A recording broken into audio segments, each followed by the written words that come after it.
Serial killers.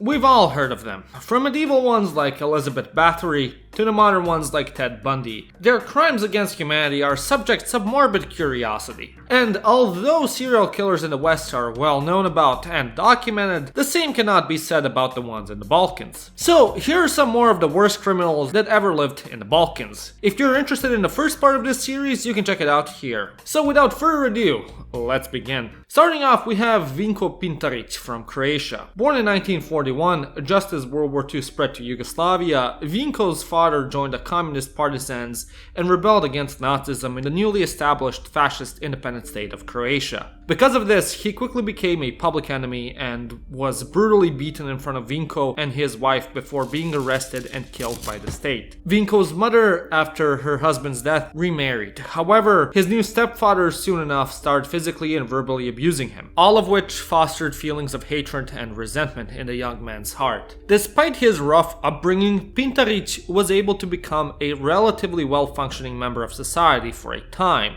getting married and becoming a father of a girl. So much so that his wife and acquaintances described him as a good husband and father. However, that all changed in 1973 after Vinko tried to obtain a job at a local factory and subsequently got rejected from the position. Devastated, he went back to a pub and got pissed drunk, after which he went home. On the way back, he got into a verbal altercation with his neighbor. Being sick of his shit, he went into his home to grab his pistol, and when he came out, he shot him dead on the spot. Pintarić then proceeded to run away and hide for 18 days, until, for whatever reason, he went back and turned himself in to the police. The police put him into a psychiatric hospital for evaluation, but after being checked in, he escaped it and ran away again. Thinking his wife betrayed him, Pintarić again went to a pub and got wasted. Under the influence, his emotions got the best of him, and he became convinced that his wife was helping the police and trying to get him either arrested or killed. As such, in a drunk state, he went home and shot her dead. During the time of the horrid event taking place,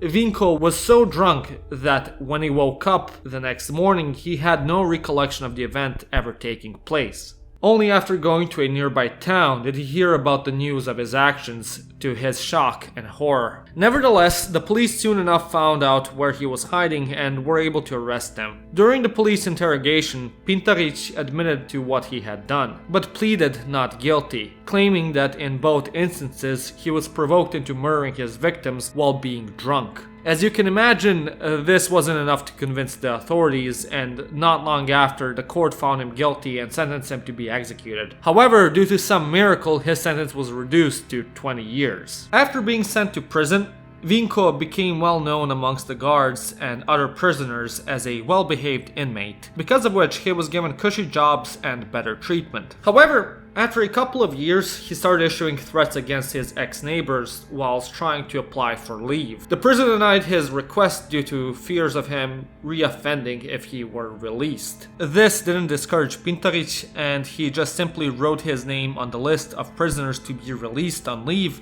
and escaped prison. Immediately after running away, he wrote a letter to his lawyer detailing what he had done and that he was planning to kill a lot of people. He hid in a village near Zagreb, where he got a new girlfriend and moved in with her.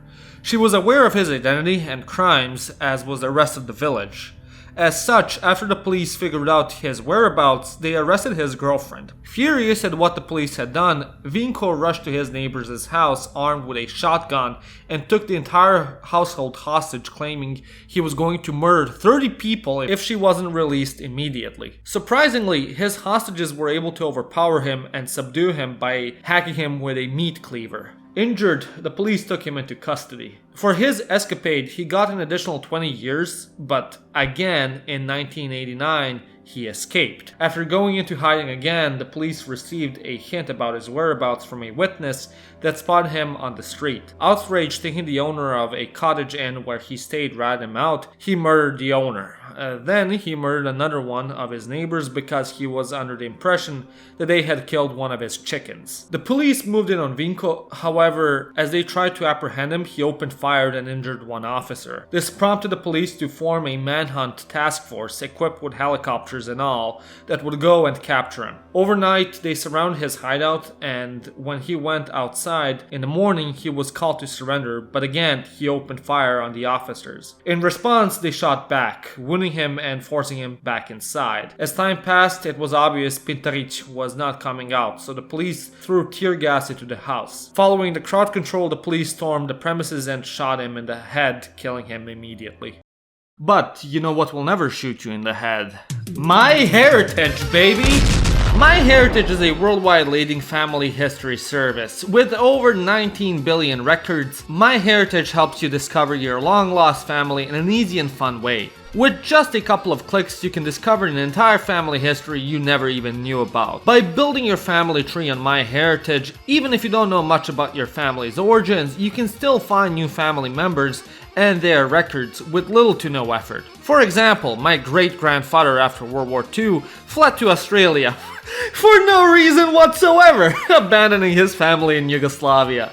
But after I just put in his name and basic data, MyHeritage just pulled up Aussie documents about him like it was nothing. You've all seen my video about DNA, but using MyHeritage's DNA test, I can get an even more accurate picture of my origins. Who would have thought I actually even have 13% Iberian in me? Also, if you happen to find any old photos of relatives, MyHeritage can repair, colorize, enhance them, or even animate them.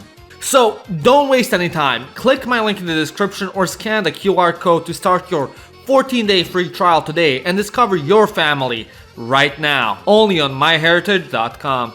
Hopping the border, we head into Bosnia for our next entry, Edin Gacic. Gacic was a Bosnian born to a Muslim family in 1976. Most of his childhood he spent in the increasingly crumbling Yugoslavia. As soon as he turned 18 in 1993, he joined the Bosniak army in the fight against the Bosnian Serbs, serving in the El Mujahid detachment. During his time in the army, he got into an altercation with one of his soldier colleagues, Ismet, and murdered him, because of which he was sentenced to 14 years in prison. During his time in prison, Gacic saved the money he received from his family and worked so that he could purchase a gun upon being released. As such, in 2002, Edin was granted furlough for the weekend when he purchased a gun and made his way to his mother's home, where he murdered her and immediately after running away. Luckily, he wasn't able to make it far, and a few days after the event, the police were able to capture him. He was sentenced to an additional 20 years in prison. In 2017, Gacic was released early. Instead of reforming and reflecting on his actions, Edin, not long after, got into another altercation, this time with his neighbor in a nearby store, where he murdered him in broad daylight, and then going on the run yet again. Immediately after he slaughtered another person, the police were hot on his trail. When one officer tried to arrest him, Gacic was able to kill them as well and escaped whilst also stealing his weapon. For 9 days, a large chunk of the Bosnian police force were out looking for him. They were so committed to capturing him that they even put up a reward of over 25,000 euros. At the same time, Edin was evading the authorities by hiding in the local forests and abandoned houses. However, on the 9th day, the police were able to locate his whereabouts. As with the previous instance when they found him and attempted to take him into custody, Edin opened fire in defense. A gunfight broke out between the Bosnian fugitive and the police. However, the police, being better versed in using firearms, were able to defeat him and kill him in the exchange of bullets. Next, we have one of the most infamous people from North Macedonia, Viktor Karamarkov. Born in Skopje in 1981, Karamarkov's childhood wasn't easy. At a young age, his father passed away while his mother went insane, taking out her mental instability onto him. Despite the adversity he faced at home, Viktor was able to become a good student and excelled at school during his time in elementary and middle school. As he grew up, he became extremely interested in literature, in particular Russian literature, with his favorite piece being Crime and Punishment by Dostoevsky. As he'd tell the authorities and the press later on, he related a lot to the main protagonist, Raskolnikov. However, as he grew older and entered high school, he became more of a rebel, experimenting with drugs and committing various acts of larceny. As he matured, Karamarkov's appetite for crime only grew. Feeling inspired by his favorite character, he soon started to seek out older women in an attempt to murder them. He'd start going for from door to door begging for money, claiming it was for his sick mother. However, if his victims let him into their house, Victor would draw his axe wrapped in newspapers and murder them. After killing them, he'd then steal their valuables such as jewelry that could be found lying around their home. Using this method, he killed 4 pensioners total and attempted to murder 3 more seniors who were either able to fend him off or had someone come and save them in the nick of time. Ironically, after he committed these heinous acts, Karamarkov would go to church to subsequently ask for forgiveness from God for his actions. After a couple of murders, the police were able to notice a pattern and quickly start suspecting Karamarkov after a couple of witnesses mentioned seeing him going door to door with a health book. Soon after, he was apprehended for theft and his house was searched where the murder weapon, the axe, was discovered. This, alongside with him incriminating himself during the interrogation, saying details only the killer would know, landed him in prison with a life sentence. He tried to defend himself, claiming that he was drugged, but it was to no avail. The next entry comes from Macedonia's eastern neighbor, Bulgaria, with another relatively recent case. The killer from the cave, aka Mikhail Leshtarsky. Born in 1959 in a village in northern Bulgaria, Leshtarsky had a hellish childhood. Much of his early days he spent abused by his father, who would torture him by chaining him to a bed and place food just outside of his reach, as well as chain him to the family car and drive around the yard, inflicting bodily harm to his son. Of course, he would also get beaten by his father with a motor cord until his skin turned blue. While being tortured by his father, his mother would just stand there and do nothing to protect him. In a way to avoid staying at home and being near his father, he would go into town to rob and steal from people. However, quickly he was caught and incarcerated, where other prisoners would severely beat him and then violently sexually assault him as a group. When he was released from prison at 15, he was called up by the state to complete his military service, which finally got him some breathing room and distance from his abusive father. During his time in the military, Leshtarsky would still occasionally visit home. One time, his father came to pick him up alongside his mother in their car. However, on their way back home, they got into a car accident that broke both of his father's legs and gave his mother a severe concussion, which deranged her mental state. Because of this, she accused him of raping her, for which he'd serve 18 years in prison. This time in prison, Leshtarsky became liked by the staff and other prisoners. They'd teach him how to collect donations for the prison and describe him as an excellent prisoner, bad citizen. At the same time, he'd get visited by his brother, who'd ask him for money for random things. In 2005, he was released for good behavior. As soon as he became free again, Leshtarsky went back to a life of crime, robbing rich people, which would land him in and out of prison. When he was released, he then bought an underage gypsy prostitute to have as a live-in girlfriend. However, the girl quickly abandoned him, which mentally devastated him. After his escapade with the girl, he got a job working in a hotel. His co-workers and boss considered him a good employee and hard worker. However, one day he went berserk and destroyed a bunch of the company's property, including cars, windows, and trucks. After which, he fled town and went up into the nearby mountains, where he started living in caves while hunting and gathering